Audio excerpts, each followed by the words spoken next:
자, 대한전선이 일부 오늘 눌림이 좀 나와주고 있지만 여타 반도체주 대비해서는 그 눌림의 폭 자체가 그렇게 크지는 않은 모습이에요.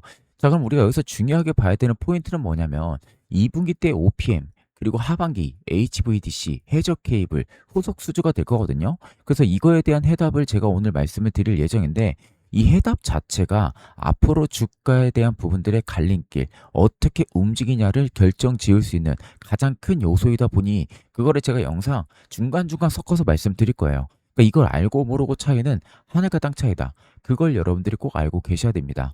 자, 그래서 추세를 한번 우리가 살펴봅시다. 추세를 봤을 때는 고가부터 계속해서 이어져 왔던 추세를 이렇게 그어볼 수가 있거든요.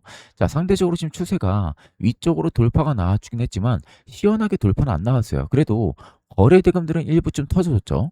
그런 다음에 지금 보시는 것처럼 6개월 선과 그리고 1년선, 2년선 이 사이에서 캔들에 대한 움직임이 계속 나와주고 있는데 사실 이 구간 내에서 대한전선이 계속해서 무빙을 친다면요.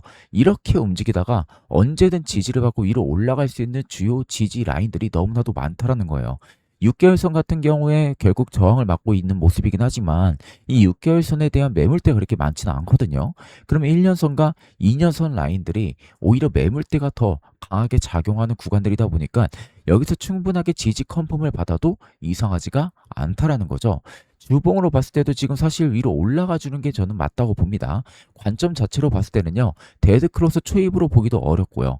그리고 지금 48일선에서 지지를 받아주고 있는 모습들이고 이 말은 즉슨 위로 올라갈 타이밍은 충분히 형성이 되어 있다라고 볼 수가 있는 거예요. 물론 선행 스팬 자체를 봤을 때는 이 아래쪽에 매물이 많기는 합니다. 근데 여기까지 사실 밀리면은 반등이 강하게 들어와 주겠죠. 근데 우리가 바라는 부분들은 이 48일선에서 지지를 받고 위로 올라가 주는 거. 이게 가장 첫 번째 베스트 구간이다. 이렇게 좀 볼 수가 있고 사실 지금 주가가 완전 바닥권에 있는 거나 마찬가지죠. 현재 현식장으로 봤을 때는. 그리고 월봉으로 봐도 이제 이평들이 골든크로스 초입을 만들고 있어요. 중장기 이평들이. 21선과 61선이 골든 초입을 만들고 있단 말입니다. 그러면 이런 건 오히려 눌리면 여러분들 기회라고 볼 수밖에 없는 거예요.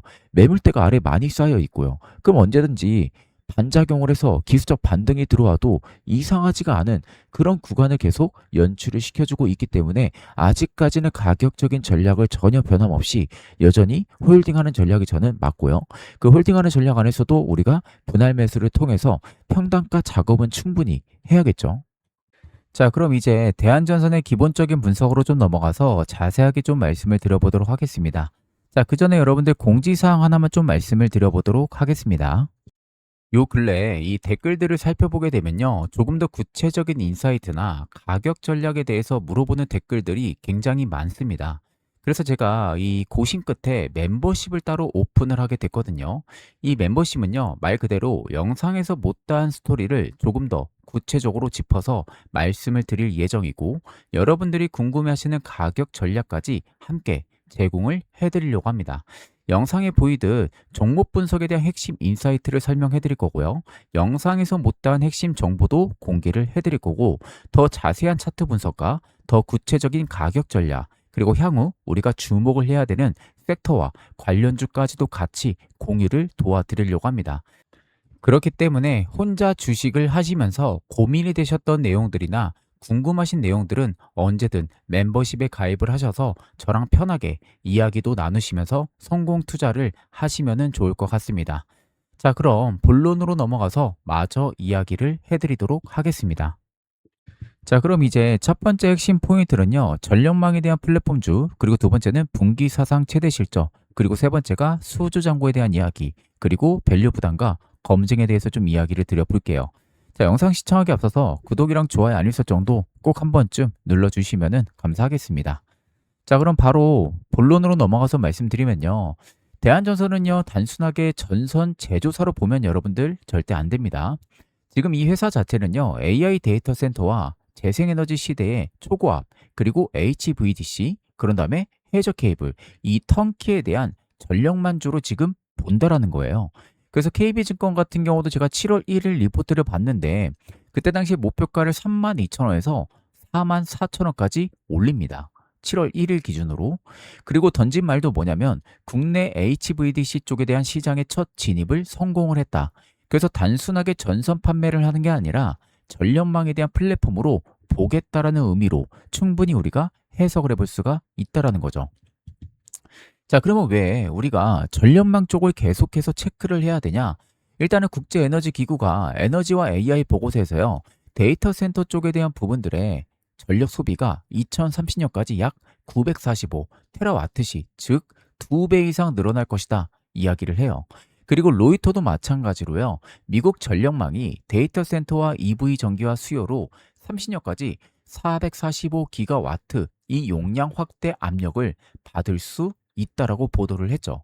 결국 멀리 보내는 이 초고압 케이블, 그리고 손실을 줄이는 HVDC, 그런 다음에 바다 밑에 해저 케이블, 이게 결국 시간이 지나면 지날수록 필요할 수밖에 없는 주요 인프라 제품이라는 거죠. 그러면 대한전선의 올해 1분기 실적을 봤을 때는, 자, 1분기 지금 매출이 1조 834억입니다. 영업이익이 604억, OPM이 5.6%가 나오죠. 전년 동기 대비 봤을 때 매출이 26% 뛰었고요. 영업이익은 122%가 올라갑니다. 당연히 OPM은 개선이 됐겠죠. 그래서 최근에 SK증권에서 추정치를 내놨던 부분들까지도 이미 53%를 상회를 합니다. 결국 1분기 영업이익 604억은요, 작년 연간 영업이익이 1286억이었으니까 그거 대비 1분기 만에 무려 47%를 넘어선 거예요. 그러면 작년 한 해 이익의 절반 가까이를 한 분기 만에 벌어 들었다라는 거죠. 결국 초과 프로젝트의 이익 체력이 뭐가 된 겁니까? 한 단계 분명하게 올라갔다. 이걸 우리가 대한전선의 실적만 봐도 충분히 알 수가 있는 포인트라는 거죠. 자, 그런데 이 실적이 지금 구리 가격과 환율 효과만으로 나왔다라는 이야기도 많아요. 그래서 올해 1분기 호실적에는요, 이 런던 금속 거래소의 동가와 환율 상승도 물론 작용을 하기는 했습니다. 다만 북미 쪽이나 싱가포르향의 초과압 케이블에 대한 매출 증가가 이 영업이익의 증가의 주요 원인이라고 저는 생각을 하고 있고요. SK증권도 마찬가지로 해외 초과압 마진이 국내 사업을 추월을 하기 시작을 했다라고도 동일하게 보고 있는 상황이죠. 그러면 제 생각에는 결국 핵심은 뭐예요? 이거예요. 원자재가 아니라 믹스라는 겁니다. 그러니까 고수익 초과압 해저 프로젝트가 결국 매출로 들어오기 시작을 했다라는 거죠.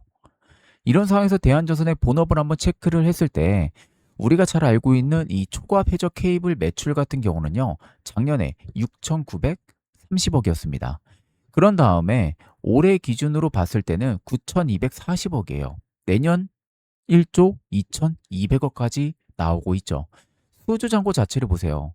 작년에 3조 조금 넘었고요. 올해 1분기도 3조 8,270억입니다. 그리고 올해 전망 총 수주가 4조를 넘어가고 있는 전망을 내놓고 있다는 거죠. 자, 그럼 우리가 여기서 생각을 해야 되는 부분들은, 해저 케이블은 결국 바다 밑에 가는 초고압 전력, 고속도로 같은 역할을 하죠. 그런데 대한전선은요, 이제 케이블만 파는 게 아니라 포설선, 스칸디 커넥터랑 대한오션 웍스를 붙여서 도로 포장과 시공까지 같이 맡으려는 그 단계를 가지고 있다는 거예요. 그래서 비금도 쪽에 154kV의 해저 턴키 레퍼런스가 그래서 무엇보다도 더 중요하다, 이렇게 여러분들에게 말씀을 드릴 수가 있을 것 같습니다. 자, 여기서 우리가 하나만 더 체크를 해볼게요. 일단 3월 말 기준으로 수주 잔고가 3조 8,273억이었어요. 그리고 올해 예상 매출이 지금 4조 2,430억이죠. 그걸 일부 나눴을 때 대략 수주 커버리지가 90% 안팎으로 나와요. 그러면 거의 1년치 매출에 가까운 잔고가 뭐예요? 이미 깔려 있다라는 거죠. 결국 이 길이가 유지가 되는 한은 단기 주가 흔들림을 너무 신경 쓰기보다는 수주 잔고의 질을 먼저 여러분들이 꼭 확인을 해보실 필요가 저는 있다라고 봅니다. 거기에 이제 우리가 경쟁사랑도 한번 비교를 했을 때 더 선명하게 보여요, 위치가. 대한전선이 올해 1분기 OPM이 5.6%예요. 그리고 LS전선이 작년 OPM이 3.7%죠. 그러면 결국 국내 경쟁사들보다는 일부 개선은 분명히 됐습니다. 그런데 지금 프리즘이안 같은 경우가 올해 1분기 조전 삼각정 영업이익에 대한 마진이 약 11.5%죠. NKT 같은 경우가 15에서 16% 정도가 나와요. 자, 그러면 대한전선은 아직 글로벌 고부가 케이블 경쟁사 대비 마진에서는 분명히 못 가고 있지만 제조에서는 다르다는 거예요. 터키 시공으로 올라가는 중간 전환 구간을 충분히 가지고 있다 보니까 다른 경쟁사들 대비 확실한 프리미엄 근거를 가지고 있다라는 거죠. 자, 여기에 이제 우리가 밸류도 한번 체크를 해야 될 것 같아요. 밸류는 빼놓을 수가 없겠죠. 지금 밸류 PER이 145배, PBR이 한 4배 정도가 됩니다. 그러면 단순 전선 제조업 밸류로만 놓고 보면요. 분명 부담은 크죠. 그리고 올해 2분기에는 이 선적비 등 비용이 매출 인식보다도 먼저 반영이 되는 그 프로젝트가 있고요. 구리 가격도 올해 2분기 전년 동기 대비 39%가 상승을 했다 보니까 결국 소재 매출에는 우호적일 수는 있겠죠. 단 마진에는 프로젝트별 판가 전가가 무엇보다도 중요하다. 이걸 여러분들이 꼭 알고 계셔야 됩니다. 자, 그래서 보유 중이신 분들 같은 경우는요. 여기서 실적이 계속 따라오느냐를 꼭 체크를 하셔야 돼요. 그리고 대한전선의 공식 보도 자료를 보면은 미국과 싱가포르 등 AI 데이터 센터 증가 국가에서 초과 프로젝트 매출 실현이 실적 상승을 견인을 시켰다라고 이야기를 했기 때문에 무엇보다도 실적에 대한 부분들의 개선 속도가 빠르게 나오는지 이게 앞으로 중요한 관전 포인트가 될 겁니다. 자, 그래서 우리가 수급과 시장 온도도 한번 체크는 해야겠죠. 일단 외국인들의 보유 비중이 6월 30일 기준으로 제가 보니까 13.1%예요. 그리고 7월 1일 거래소 외국인 순매도 상위에 일단 대한전선이 마이너스 5억 원 이상 확인이 되고 있었어요. 그러면 지금 시장은요, 말 그대로 기대는 과열이 됐다가 검증 모드로 내려온 상태라고 보는 게 맞을 것 같아요. 그래서 52주 고점 대비 주가가 크게 내려오긴 했지만 현재 애널리스트들 같은 경우도 평균 목표가를 58,250원 이걸 기준으로 봤을 때 상승 여력이 72%가 위로 열려 있다라는 거죠. 그러면 결국 기대와 검증이 같이 있는 구간이다. 우리가 이렇게 해석도 해볼 수가 있다라는 거죠. 그럼 앞으로 우리가 로드맵 자체를 어떻게 체크를 해야 되냐? 일단 첫 번째는요. 당연히 다가오는 8월 전후로 해서 2분기 실적이 되겠죠. 일단 지금 KB증권에서도 전망치를 내놓은 게 매출 1조 1,558억이고요. 영업이익이 460억, OPM을 4%대 방어, 이거를 시켜주냐. 이게 가장 중요하겠죠. 그런 다음에 두 번째는 올해 하반기 국내 HVDC 레퍼런스 이후에 서해안 에너지 고속도로에 대한 후속 수주가 붙어주는지를 봐야 됩니다. 그런 다음에 자연스럽게 세 번째는요. 내년 당진 해저 케이블 2공장이랑 그리고 2027년부터 8년까지 이 턴키 사업에 대한 본격화라고 볼 수가 있어요. 자, 그럼 만약에 2분기에도 OPM이 4%대 이상을 방어를 하면요. 1분기 서프라이즈가 결국 일회성이 아니었다라는 그 근거가 성립이 되는 거죠. 그리고 반대로 선척비나든지 혹은 구리 가격의 부담이 먼저 나올 경우 지금의 밸류는 부담으로 다시 올라올 수도 있기 때문에 항상 상반과 하방에 대한 시나리오는 꼭 우리가 염두는 해둬야 됩니다.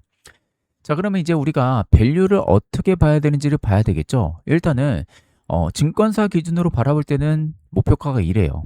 SK증권이 6만 1,000원이고요. 유한타가 6만 원, 하나증권이 6만 원, KB가 4만 4천 원을 제시했어요. 그러면 최근 주가가 약 3만 원대이다 보니까 그거랑 비교를 했을 때 목표가에 대한 눈높이가 분명히 높죠. 그리고 리포트별로 괴리도 굉장히 큽니다. 그럼 여기서 우리가 계산을 어떻게 해야 되냐? 일단 지금 대한전선의 시총이 7조가 살짝 넘어가요. 여기에 SK가 지금 바라보고 있는 올해 예상 영업이익이 1,880억이니까 이걸 일부 나눠보게 되면요. 38배가 나옵니다. 결코 낮은 밸류는 아니죠. 그래서 저는 이 대한전선을요. 싸다라고 보기보다는 턴키 전력망에 따른 밸류를 다시 재부여가 돼서 재평가가 들어갈 수 있냐 이걸 보는 게 맞다고 봐요. 그래서 방향 자체는 초고학과, HVDC, 해저 턴키 이쪽으로 분명히 열려 있다라는 거죠. 그렇기 때문에 핵심 질문은 딱 하나로 종결이 됩니다.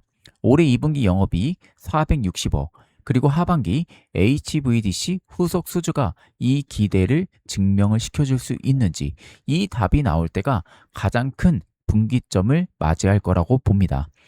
자, 그래서 오늘 대한전선의 인사이트는 제가 여기까지 준비를 했고요. 제가 분석한 뷰를 바탕으로 여러분들이 꼭 현명한 투자 판단을 내리시면 좋을 것 같고요.